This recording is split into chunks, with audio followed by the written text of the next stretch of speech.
Hello प्यारे बच्चों, क्या हाल चाल? सब ठीक ठाक।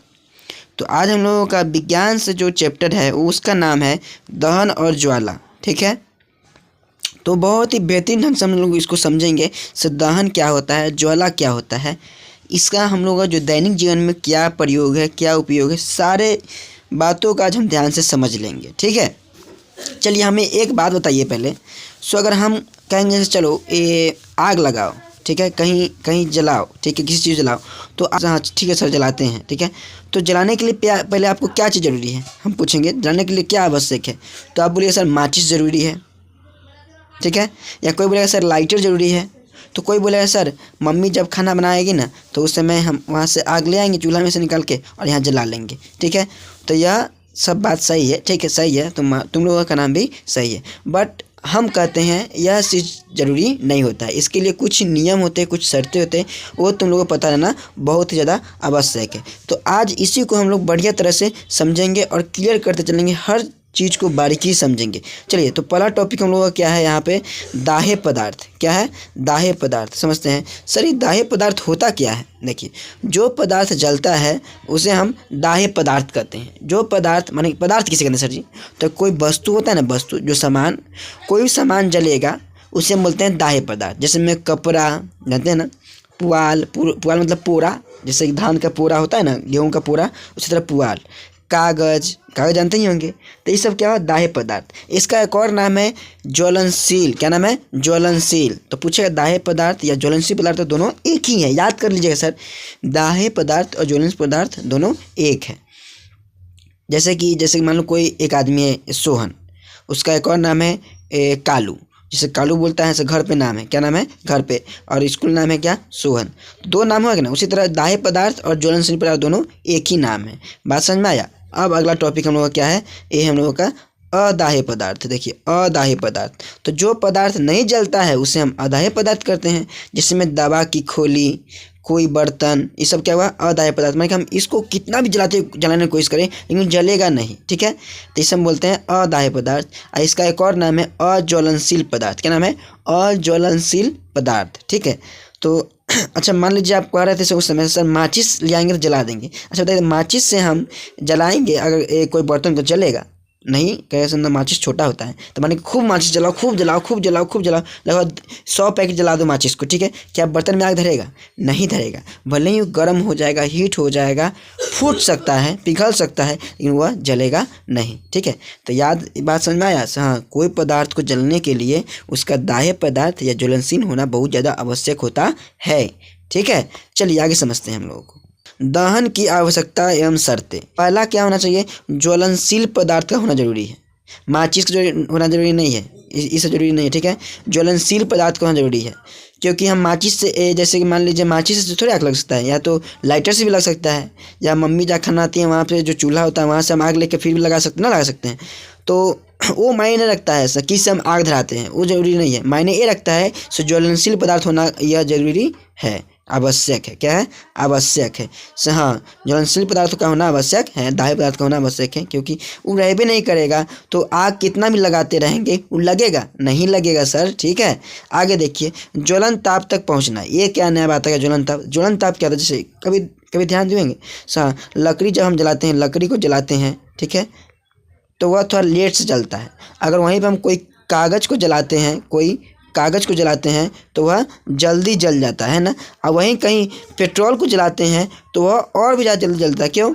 इसका मतलब क्या हुआ, कोई भी चीज़ जलाने के लिए उसका एक उचित तापमान होना जरूरी होता है। क्या होना है? एक उचित तापमान होना जरूरी रहता है। जैसे लकड़ी का तापमान बहुत ज़्यादा कम होता है तो उसको गर्म करते जब पूरा गर्म हो जाता है तो उसका तापमान बढ़ जाता है और वो आसानी से आग लग जाता है। वही कागज़ में पहले ही तापमान बना रहता है, इसीलिए उसमें लगाते हैं फट से धर लेता है। और पेट्रोल में तो पहले से एकदम हाई टेम्परेचर में रहता है तापमान, इसलिए वह जल्दी से धरता है। इतना नहीं धरता है कि देखते हैं ना हाँ पेट्रोल बंद करें तो उड़ जाएगा ना, होता है। तो यह इसका टेम्परेचर जो है, टेम्परेचर मतलब होता है तापमान, वह बहुत ज़्यादा होता है। ठीक है, इसी कारण से वह जल्दी धर लेता है। ठीक है, तो यहाँ पे बात आ रहा है दूसरा क्या, ज्वलन ताप का होना बहुत ज़्यादा जरूरी होता है। अगला है क्या, हवा की ज़रूरत। ठीक है, हवा भी होना जरूरी है। अगर हवा नहीं रहेगा तो वह नहीं धरेगा। जैसे कि एग्जाम्पल लेते, जब मम्मी खाना बनाती है, चाहे दादी खाना बनाती है, चूल्हा बनाती है, चूल्हा पे चाहे हम लोग जब घूरा तापते हैं तो उसमें मुँह से हवा फूकते हैं ना, कोई आग में, ताकि वह धर ले। क्यों? क्योंकि हवा देंगे, क्योंकि हवा से ही वह आग पकड़ेगा। ठीक है, तो इस तरह समझ सकते हैं सहस दहन के लिए, आग के लिए ज्वलनशील पदार्थ का होना आवश्यक होता है, जो हम लोग बता दिए हैं। ज्वलन ताप का पहुंचना बहुत जरूरी होता है। ठीक है, और हवा की जरूरत भी होना जरूरी है। ठीक है, आगे हम लोग पढ़ते हैं माचिस की कहानी। अब हम लोग पढ़ते हैं माचिस की कहानी। सर माचिस की कहानी क्या है? देखिए, पुरानी समय में वही पूरा पाषाण काल में। सर पूरा पाषाण काल क्या होता है? तो वो हिस्ट्री का बात है, तो आप लोग उतना दिमाग में नहीं जोड़ डालिए, तो दिमाग आप लोगों का फट जाएगा। ठीक है, समझते हैं। तो पुराने समय में, प्राचीन काल में चकमक पत्थर से, कौन पत्थर से? याद करें, चकमक पत्थर से आग पहले निकाली जाती थी। जब आग का आविष्कार नहीं, सॉरी, जब माचिस का आविष्कार नहीं हुआ था, तब आग का जो आविष्कार, जो आग का जो शुरुआत होता है वह चकमक पत्थर से की जाती थी। तो आप कहिएगा सर उस समय बोल रहे थे हम माचिस से कर रहे हैं, बोलो तुम ही लोग बताओ। अभी माचिस हो गया था, हम लोग माचिस से आग लगा रहे हैं। उस समय आदमी किससे लगाता था? चकमक से। यानी माचिस जरूरी है? तुम ही लोग बताओ, जरूरी नहीं ना है। आगे समझो। माचिस बनाने का प्रयास सबसे पहले 1680 ईस्वी में हुआ था। 1680 ईस्वी में हुआ, लेकिन 1855 में यह बनकर तैयार हुआ। ठीक है, लगभग जब 1680 में, यानी कि लगभग वहाँ से तकरीबन 150 साल बाद, तकरीबन लगभग, ठीक है, 150 साल बाद वह बनकर तैयार हुआ था। देखिए 150 साल। आगे देखिए, पहले डिब्बे पर जब बना ना, शुरू में जब तैयारी हुआ जो माचिस बनने का, तो उस समय क्या हुआ, डिब्बे पर सफ़ेद फास्फोरस लगा होता था। क्या? सफ़ेद फास्फोरस। तो खुद माचिस आग पकड़ लिया। क्या पकड़ लिया? आग पकड़ लिया। जो बनाए थे उनका नाम था रॉबर्ट बॉयल। क्या नाम था? Robert Boyle. जब वह माचिस बनाए ना, तो सफ़ेद फास्फोरस लगाए थे। क्या लगाए थे? सफ़ेद फास्फोरस। ठीक है, उनको पता नहीं था इसे खुद आग पकड़ लेगा। तो देखा क्या, अपने आप आग लग गया। अरे बाप रे, ये तो बहुत खतरनाक है। मान लो अगर माचिस अगर होता, आज की डेट में अगर होता, तो मम्मी कहती से हाँ जाओ माचिस लेकर आओ। अगर हम दुकान जाते और पैकेट में लेकर आते माचिस, तो क्या होता, हम लोगों का पैंट जल जाता कि नहीं? तो बात समझ रहे हैं? तो यह क्या था? खतरनाक। क्या था? खतरनाक। कौन बनाया था? Robert Boyle. तो यहाँ से सवाल उठेगा, सर बताइए कौन सा ऐसा फास्फोरस है जो अपने आप आग पकड़ लेता है? तो याद कर लीजिएगा सर, सफ़ेद फास्फोरस। कौन फास्फोरस? सफ़ेद फास्फोरस। ठीक है, माचिस बनने के लिए पहले यही, इसका ही प्रयोग किया गया था। चलिए आगे पढ़ते हैं हम लोग। क्या है, 1845 ईस्वी में लाल फास्फोरस का आविष्कार हुआ। 1845 ईस्वी में लाल फास्फोरस का आविष्कार हुआ। इसके बाद तिलियों पर रसायन पोटेशियम क्लोरेट होता है।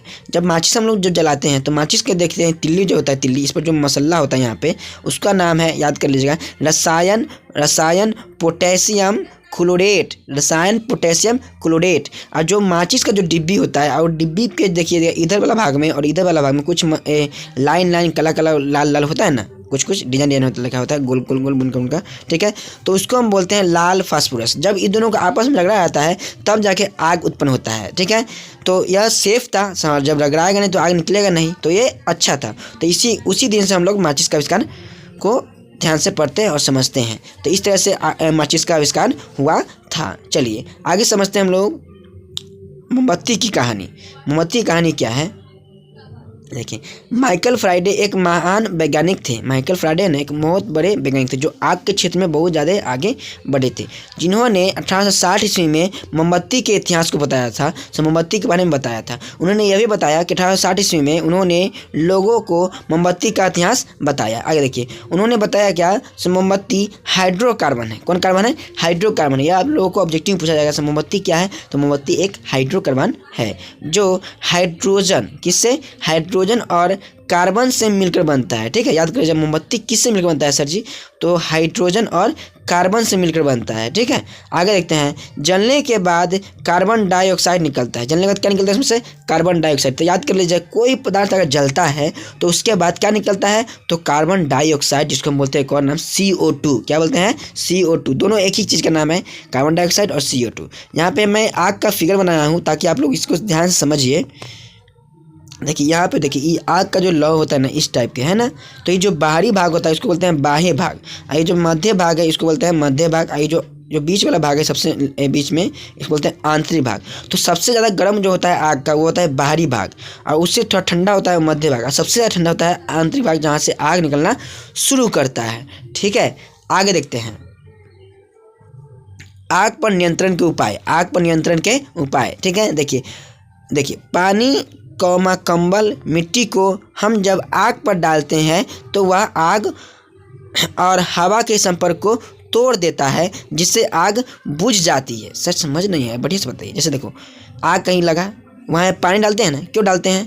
तो ताकि जो देखिए यहाँ पे मान लीजिए आग है, ये सब आग है, ठीक है। हम यहाँ पर हम पानी डालते हैं, ठीक है। यहाँ पर हम पानी डालते हैं, तब पानी डालें ना तो देखो ये पानी ये क्या करता है, ये जो आग है, ये जो यहाँ पे जो आग है, ये जो आग है और यहाँ पे जो हवा है, ये दोनों का जो संपर्क है इसको तोड़ देता है। इसके कारण वहाँ पर आग बुझ जाता है। लेकिन कभी कभी गैस वाला जो आग होता है सर जी, वो तुमको पानी से नहीं बुझेगा। क्यों नहीं बुझेगा? क्योंकि पानी में भी हम होता है क्या, ऑक्सीजन। क्या होता है? ऑक्सीजन। गैस वाला आग को ऑक्सीजन मिलेगा तो और भी ज़्यादा हुआ पकड़ेगा, माने कि ऑक्सीजन तो क्या हवा। क्या होता है? हवा।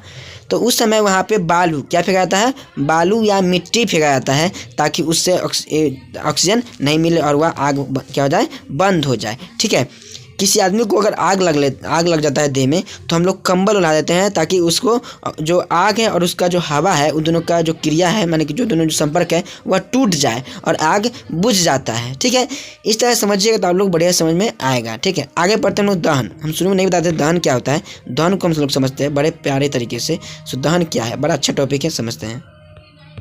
देखिए, हवा की उपस्थिति में ज्वलनशील पदार्थों के जलने पर ऊष्मा और प्रकाश उत्पन्न होने की प्रक्रिया को दहन कहते हैं। देखिए, हवा की उपस्थिति में ज्वलनशील पदार्थ, समझते हैं जो ज्वलनशील पदार्थ, दाह्य पदार्थ जलता है। क्या होता है? जलता है तो उससे क्या निकलता है? ऊष्मा, माने कि गर्मी। क्या निकलता है? गर्मी और प्रकाश निकलता है। इसी प्रक्रिया को हम बोलते हैं सर जी दहन। क्या बोलते हैं? दहन। ठीक है। तो ये सारा चैप्टर जो था हम लोगों का कंप्लीट हो गया, दहन और ज्वाला। तो आशा है कि आप लोगों को समझ में आ गया होगा। अगर नहीं समझ में आया तो आप कमेंट में बताइए, ताकि मैं इसको और भी ज़्यादा बढ़िया तरीके से फिगर के साथ इसको समझा सकूँ। ठीक है।